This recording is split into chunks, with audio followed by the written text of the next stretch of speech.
Well, it's fun. I told you I was reading those LBJ books. Yeah. And it's like Caro. like using that as an example. So famously, LBJ stole the 1948 election. That was that's. Who was But that? Dewey defeats. What's 1948? That's the 1948 Senate election. in Texas. Yeah. So famously, he stole that one. But in 1941, he ran and lost to O'Daniels, the governor, and it was like the method in which he stole. I didn't know. I mean, I just like it's one of those things you say. You say like, oh well, actually Russia won the World War II, and then if I said that very confidently while drunk at a bar, being like, actually, Russia won World War II. If you said, oh really, how? I go, I'm gonna get another beer. I'll see you later. I'm tired. I could explain it, but I have to get I have penis surgery in the morning, and I need my penis sleep. I need to rest my cock.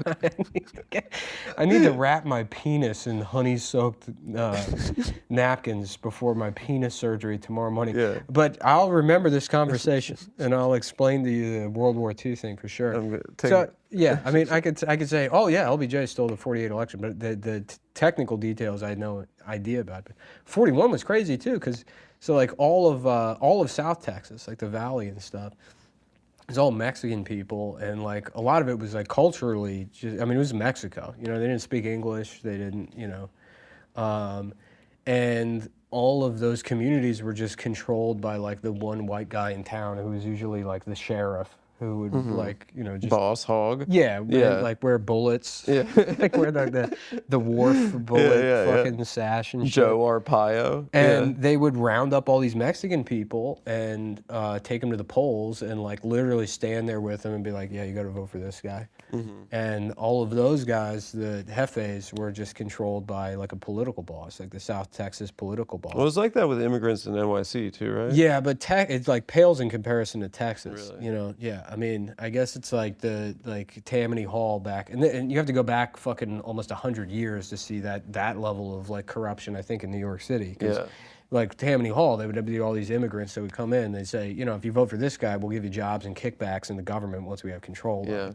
Of it. But yeah, they would round people up and bring them there. I think it was a little bit harder to get away with like blatant election fraud. But then they would do shit like there were towns in South Texas where there was 100 people registered to vote. And they would just take buses, drive into Mexico, get more Mexicans from They go over Mexico. to Juarez. And just get Mexicans from Mexico and bring them into the country for the sole purpose of voting. That's awesome. So these districts would report, and they're like, yeah, we got 400 votes for Johnson and 0 for the other candidate. I mean, it was like, it was wild. And in 41, LBJ did that. He bought out all the South Texas votes, and it was election day. And the guy George Parr, who was like the head criminal who controlled all of these votes, he asked me, he's like, well, when do you want us to report these votes? And LBJ fucked up because he didn't wait, so he like showed his hand like almost right away. Like he said, report him now. Let's get the votes in. So he was like way ahead. He got excited. So he had him report the votes, and then the other candidate, the governor, and this is funny too, is because the governor was just like an idiot. He was like a guy that got popular on the radio, like yodeling. And then he started like yodeling for flower companies. The Soggy Bottom Boys. Yeah, right. Yeah. And he was just this like carpetbagger from Kansas that moved to Texas. Oh gosh. And he was like, I just sell flour on the radio. And then on the radio, he was like, should I run for governor? And then a bunch of people were like, yes. And then he did, and he won. And he was like this like beloved governor, even though he didn't really do anything other than yodel. That's awesome.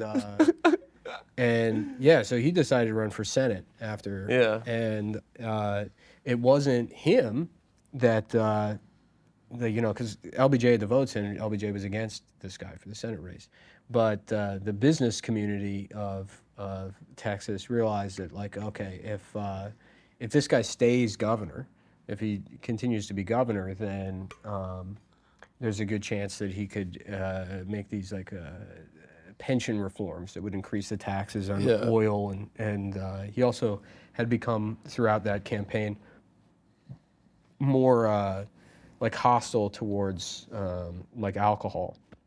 And the beer industry in Texas was huge.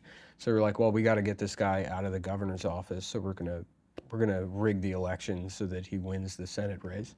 So LBJ already announced like, oh, here's all my votes from South Texas and the cities, and he's like ahead by this major margin. And then the business community knew the number that they needed to beat. So they went out into East Texas and like the I don't know if the Hill Country, but East Texas, and they were like, all right, these are the votes we need, and they just paid out the money, and all these like fake numbers came in. But the entire thing, I mean, it's like the whole thing is just a giant fucking sham.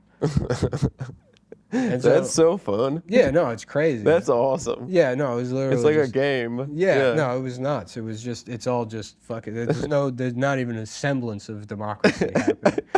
I mean, it's like LBJ being hurt because he announced He his didn't stolen. cheat good enough. Yeah, he cheated at the. He didn't fucked cheat. up cheating. Right, exactly. Yeah. Well, didn't And Kennedy? to like have that information and then like be like, oh, Donald Trump is. Kennedy famously stole the election. Yeah. His dad got all those dead people to vote for him in Illinois. Yeah, yeah. We know democracy isn't fucking real. It's so sick. Mm. Yeah, it's not real at all. But yeah, but our dads, they should they're hurting our dads. And that's really what's most important. Yeah.